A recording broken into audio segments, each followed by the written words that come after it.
Sports in the time of COVID have been a whirlwind. One minute they're canceled, the next they're back. Sports broadcasters have had to navigate these difficult times and still provide us the content we need. I caught up with some local sports broadcasters about what it's like to work in the pandemic. March 12th, 2020, the day that sports stood still. Sports leagues across the world shut down completely due to the COVID-19 pandemic, no matter what point in the season they were in. Jody Jackson, the Diamondbacks and Coyotes pregame and postgame host for Fox Sports Arizona, was just getting started with the busiest time of her year. I found myself like, oh my gosh, like this is really happening. There's no hockey game happening.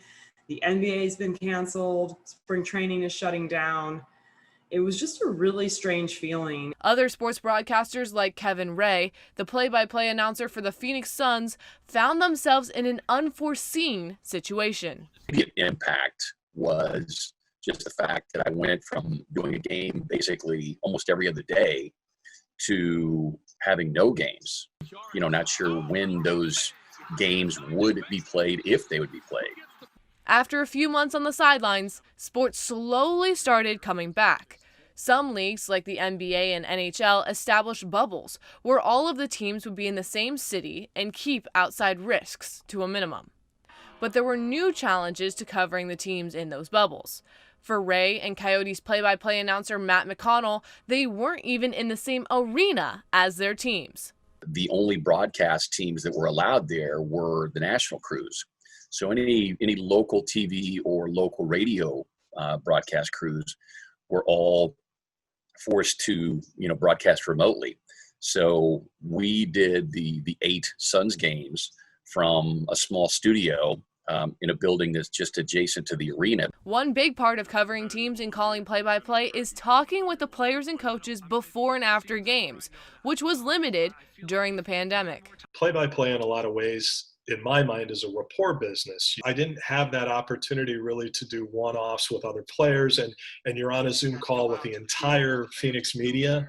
So there's nothing that you can really kind of go off the record with. You can't really have one-on-one conversations. Yeah, media relations, they've done a great job. But they can't possibly offer the amount of interviews that you could do in person if you were just in there. But one of the biggest adjustments that these broadcasters have had to make was how to actually broadcast the game.